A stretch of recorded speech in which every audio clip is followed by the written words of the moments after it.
The Knicks beat the Atlanta Hawks 122-101 to wrap up the first half of the season heading into the All-Star break. It was a wire-to-wire dominant victory by the Knicks, led by the usual suspects of Jalen Brunson and Julius Randle. The second unit was absolutely on fire. Let's get into it and talk a little bit about looking ahead to the second half of the season stretch run for the Knicks. Let's get into it. This is Nothing But Knicks. Welcome to Nothing But Knicks. This is Jeff Crewman. Big win last night for the Knicks as we head into the All-Star break. Absolutely smoking hot first quarter by the entire team. They were leading by 16 points at the end of the first quarter, and they really never looked back. Held the lead the entire game.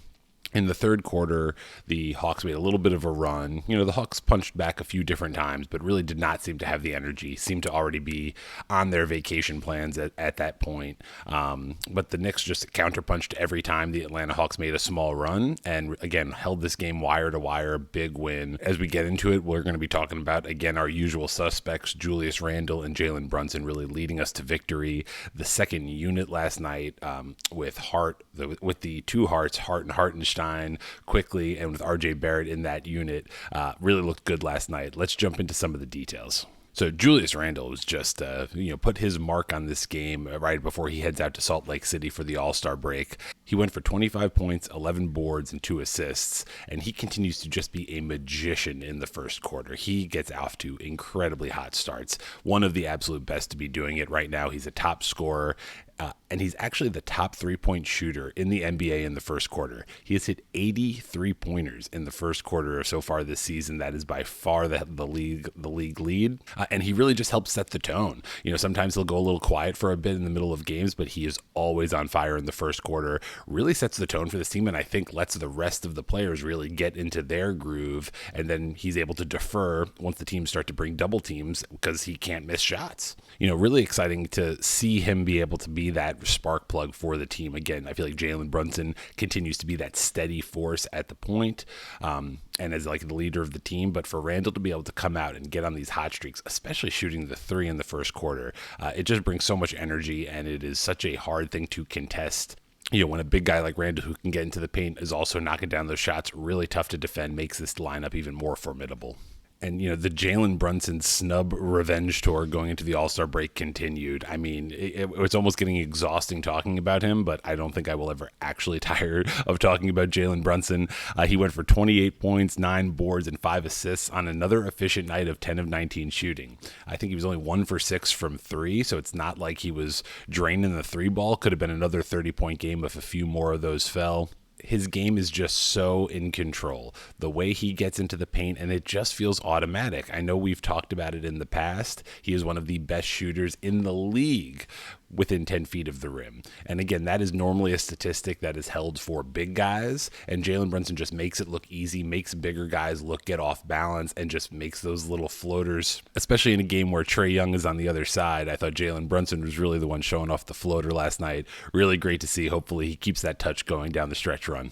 And we mentioned it in the intro, but the second unit was really key. I mean, obviously the starters got us out to a big lead, played a really strong first quarter, but then they handed it off to the second unit, and they held against a couple of the Atlanta counterpunches. This unit of Emmanuel Quickley, Josh Hart, RJ Barrett playing with this second unit, Obi Toppin, and Isaiah Hartenstein. Really fun unit since we've gotten Josh Hart from the Portland Trailblazers. It's looking fantastic, and for only being the third game of them playing together, they look like they've been doing it for seasons. I mean, Obi was really looking good last night, got a few extra minutes. I felt like kind of going into the All-Star break, maybe letting Randle have a few extra minutes off. He hit 3 huge threes, especially from the corner, and he really stretches out that defense, you know, with his size and ability to slash and get to the rim. We know his dunking ability, but when he can knock down that 3 in the corner consistently, that is disruptive to other defenses, and hopefully he can continue to knock those down in his somewhat limited minutes. But nice to see him take advantage of the opportunity last night. RJ Barrett, after a couple episodes in a row of unfortunately not having a lot of positive things to say about his game, he seemed to really get back to his basics and really taking control of the ball when he got it and getting to the rim, finishing with that left hand, which he's so dominant at. And he really seemed to come alive with that second unit. Maybe a little bit of an opportunity to let the ball run through him and Josh Hart a little bit more, as opposed to when Randle and Brunson are on the floor and they tend to dominate a lot of the a lot of the shots in the ball. Just looked really good, really comfortable with that second unit. I like the way Tibbs is kind of playing around with RJ getting that opportunity to be the guy on the second unit, while Brunson and Randle catch a breather. Hopefully that's something that we continue to see down the stretch, and a situation that RJ continues to thrive in. And all season, RJ has been better when he lets the game come to him. When he's forcing up shots, when he's running into double teams, that's always going to get him into trouble. It never seems to work out very well. Last night, at least, it seemed like he got back on track with, again, getting into his game, getting into the drives, taking the open looks when they're there, and playing some hustle defense. He just looked a little bit more engaged last night, and that's really what we want to see out of him down the stretch. And Josh Hart continues to impress. Again, this might still be a bit of the honeymoon phase with him coming over from the Portland Trail Blazers, but he is really getting it done on offense. This was not expected to be a guy who was going to light up the box score. He was supposed to be the intangibles guy, getting a lot of rebounds, being disruptive on defense, but again, not being a starter now with the Knicks, coming off the bench and playing with that second unit, he's getting an opportunity to thrive in this offense. He hit a few big threes, 3 specifically down the stretch, that really helped keep this game at a comfortable distance for Knicks and Knicks fans the entire night. Hopefully those threes continue to fall. And even more impressively, we had a feeling that with more attempts, the threes would start to fall. His ability to get off the spot and drive to the rim and finish through contact, again, sometimes with these seemingly circus shots, and his ability to just be tougher than you and he can get to the rim and finish. It's beautiful, and something that we were really kind of lacking on this team. It is really that toughness that has been fun to see out of him. And just hope this excitement doesn't stop. Hopefully this good fit continues into the second half of the season after the All-Star break. Really enjoying Hart, really enjoying him with that second unit. And interestingly, he's continued to close out games in favor of RJ Barrett, who was even having a good game last night. With about 6.5 minutes left in last night's game, Thibodeau pulled RJ Barrett for Josh Hart, and that's the way they finished up. Obviously, down the stretch, the game ended up being a bit of a blowout with some reserves getting in there, but interesting to see the way these lineups are kind of shaken down. Barrett still got 32 minutes, so it's not like he's riding the bench, but it is interesting to see that Hart is getting the opportunity to close out these games over Barrett. We'll see if that continues after the All-Star break. And last but not least, out of that second unit was Emmanuel Quickley. Didn't light up the box score exactly, but there was just one play at the very end of the game. We were up 23 with about 2 minutes to go, and Atlanta was lazily inbounding the ball after a score, and Quickley just jumped right in there and made a steal. It was just a beautiful hustle play that you love to see. Even with the game in hand, he is engaged, paying attention, and playing hard. I'm sure Thibodeau absolutely loved that. Exciting for the fans. Even on the road, you heard the Knicks fans in Atlanta get psyched when they saw that play happen. And Quickley's really turned it around with the shooting. Early on the season, he was really struggling, especially from the three-point line.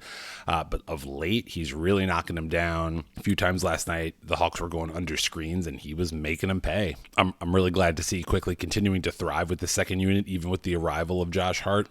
It doesn't seem like his minutes are being disrupted too much by this change so far. And if he continues to knock down shots, he'll only continue to earn more minutes and be a real threat down the stretch. Again, in recap, just really enjoying the second unit of Quick, the two Harts, Obi, and RJ. Excited to see them continue to gel down the stretch. If we are going to make any noise in the playoffs, it is going to have to be because the second unit is able to continue the momentum that our starters kick off the game with. The Knicks are taking a 3-game winning streak into the All-Star break, which almost comes at not a great time. I mean, we're playing so well, it's almost you don't want to take your foot off the gas. But a few of our Knicks are getting opportunities to show off their talents in Salt Lake City. Quentin Grimes will be part of the Rising Stars game. Jericho Sims will be participating in the dunk contest. I'm sure that'll be entertaining with the way this guy jumps out of the gym. And obviously Julius Randle playing in the All-Star game himself. We really wish our Jalen Brunson was in this All-Star game. He definitely deserves it, but hopefully he gets a chance to rest up. He takes so many charges. The body needs a little bit of time to recover. Hopefully he can rest up and be ready for this stretch run and hopefully some playoffs for the Knicks. Going into this stretch run post All-Star break, the Knicks are in 6th place all alone in the East, with the Brooklyn Nets only 2 games ahead of them, and losing Kevin Durant and Kyrie Irving, you got to imagine they're not going to win as many games down the stretch. Hopefully an opportunity for the Knicks to jump one more spot up. And again, if you are in the top 6, you avoid that play-in tournament, and that is a guaranteed opportunity to be in a playoff series, which is definitely the goal for the Knicks. Excited to see some of our Knicks in the All-Star game. Excited to take a few days off, and then we will be back after the All-Star game when the Knicks kick off this stretch post-All-Star break run of the season. Until then, go Knicks, go Julius Randle at the All-Star break, and until then, peace.